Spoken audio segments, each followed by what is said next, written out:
Do you ever feel like your vote doesn't matter? Let the politicians who are supposed to represent you only care about their own wealth and power. Well, in Africa, this is a harsh reality. The richest people on the continent are politicians or their friends, and being an elected public office holder is the quickest way to get rich. But what if we could change that?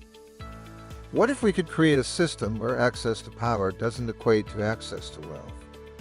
That's the idea behind the People's Manifesto, a revolutionary plan to reform the foundation of African democracy, strengthen the economy, and restore the people's faith in their leaders. Join me as we explore this groundbreaking proposal and its potential to transform the continent for the better. When we think of political appointments, we tend to envision qualified and dedicated individuals using their skills to serve the public good. But in many African countries, the reality is quite different. The executive branch of government, in partnership with civil services, has created a system of corruption and nepotism that impedes economic growth and leaves the average citizen struggling. Failed policies and projects are deliberately implemented in order to siphon off public funds for personal gain, with civil servants and politicians colluding to protect each other from accountability. The result? A wealthy ruling class that enjoys access to the best education and healthcare, while the rest of the population is left to suffer. This cannot be allowed to continue.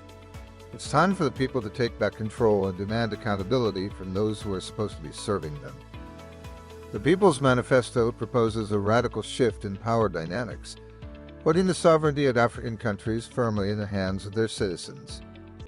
By denying special privileges to elected officials and implementing strict oversight on their activities, we can begin to build a society that values competence over connections. The People's Manifesto outlines several proposed reforms aimed at strengthening the economic and social development of African countries. Among these proposals are measures to increase funding for education, particularly within Africa. Oversea education tax. Number one on the list is Oversea education tax. Despite thousands of universities in Africa, only the University of Cape Town is listed among the top 300 universities globally. African students studying abroad contribute billions to foreign higher education institutions, while the universities in Africa struggle for funding. The three main sources of education financing are governments, donors, and students. Therefore, parents who can afford foreign education for their children should contribute to financing public schools within Africa. Citizens who acquire wealth in Africa spend billions annually on foreign education, seminars, workshops, and training. To increase funding and standard of education in Africa, the government should introduce an educational levy on students who studied abroad. These countries increase fees for foreign students intermittently without complaints from applicants. Children of electable officials should only study abroad for second-degree studies. Overseas property tax. Despite Africans owning close to 1 million homes in developed countries, many properties worth life-changing sums are abandoned without clear inheritors. Government should seek annual tenant rates for individuals who earn wealth in Africa to acquire properties abroad. The implementation of the Automatic Exchange of Tax Information, AETI, and the Voluntary Assets and Income Declaration Scheme will provide African governments with data on bank accounts, properties, and trusts held by African nationals abroad, allowing tax authorities to check the accuracy of declarations. All Africans must pay taxes on property owned abroad to ensure fair contribution to national revenue. Overseas health levy. To discourage foreign medical treatment, government must invest in medical equipment by expanding capabilities and replacing old consumables. A 10% fee of the treatment cost should be charged for all foreign health treatments to improve clinical facilities. This tax should only apply to public officials, members of all arms of government, governors, commissioners, local government chairmen, senior advocate lawyers, directors, and chairmen of all companies on the stock exchange listings, while private citizens are exempt. This will provide funds for improving local health care and discourage unnecessary foreign medical tourism. Overseas travel ban. It's proposed that all elected officials and senior government bureaucrats should be prohibited from traveling internationally during their term in office. This will be similar to travel bans imposed by foreign embassies on military regimes. The electoral body should submit the names of all successful candidates and their family members to foreign missions for a visa embargo. The ban should also be extended to all permanent secretaries and directors of ministries and parastatals. Exceptions could be made for emergencies and international matters. Political appointees with dual nationality should not travel on their second passport. Refundable Visa Fee. African countries should refund visa fees of all applicants who are refused visas in foreign missions, regardless of their financial status. Similarly, all embassies within Africa should refund fees to applicants denied visas, except for those who used fake documentation. No African bank should be allowed to disclose the financial status of any individual to a third party. Mission houses in developed countries are not permitted to verify bank statements. Offshore party levy. African governments should impose a levy on extravagant parties organized by the wealthy abroad to discourage such lavish lifestyle. Instead, the continent should promote affordable holidaying in Africa to foreign nationals. The rich are draining foreign currency from the continent by throwing excessive parties in the Middle East. This impacts the value of local currency, while some countries fail to appreciate the value of African investments and monetary transactions within their territories. Anti-Slavery Act.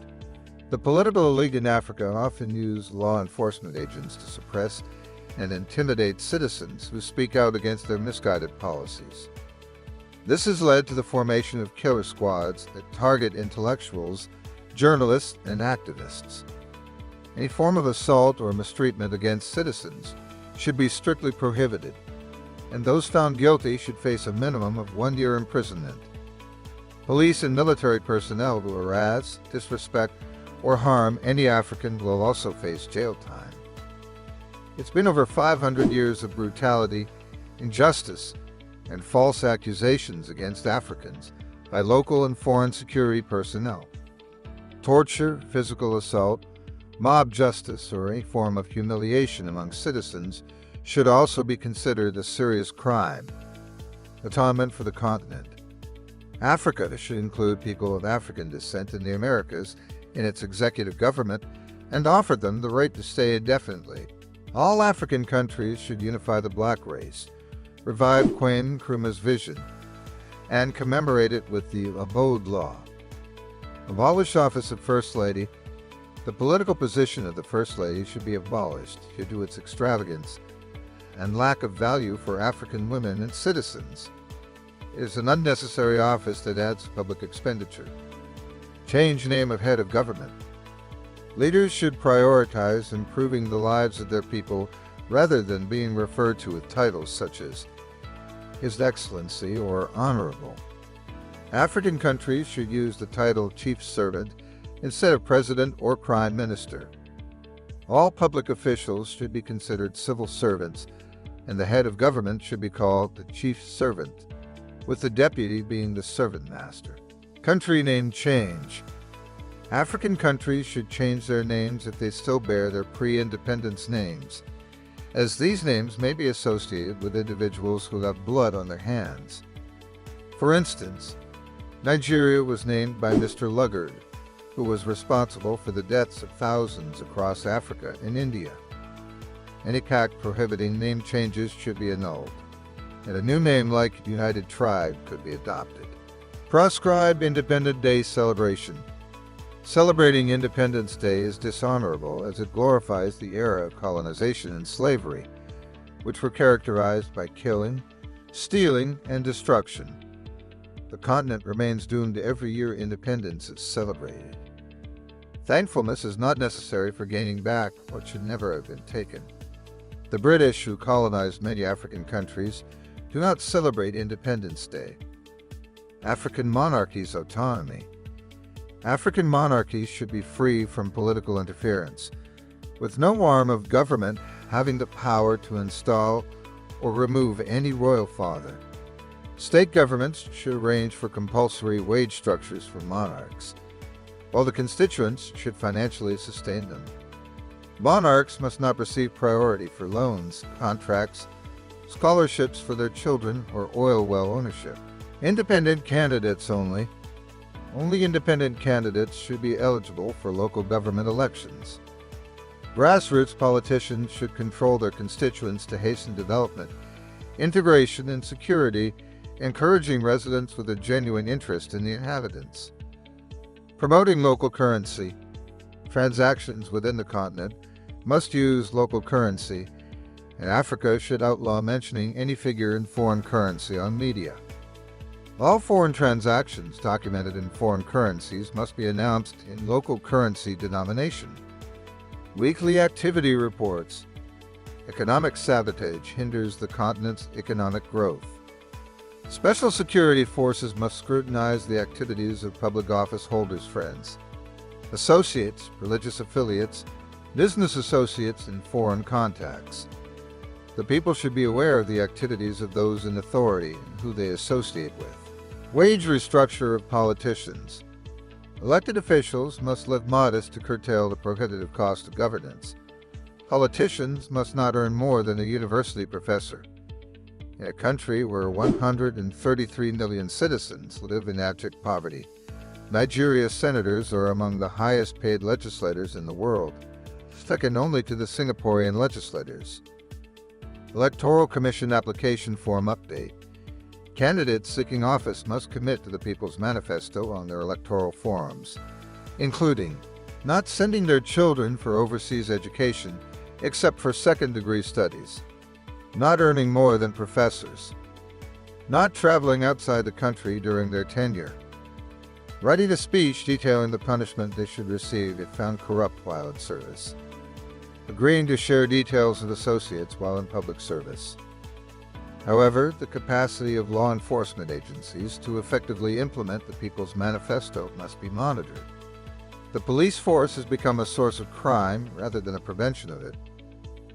To address this, a new security force called Shepherd Marshals should be established to monitor the activities of established security agencies and root out malfeasance within government establishments, making it easier to contain crime in society. Keep an eye out for our upcoming video, Shepherd Marshal Squad, which promises to be intriguing.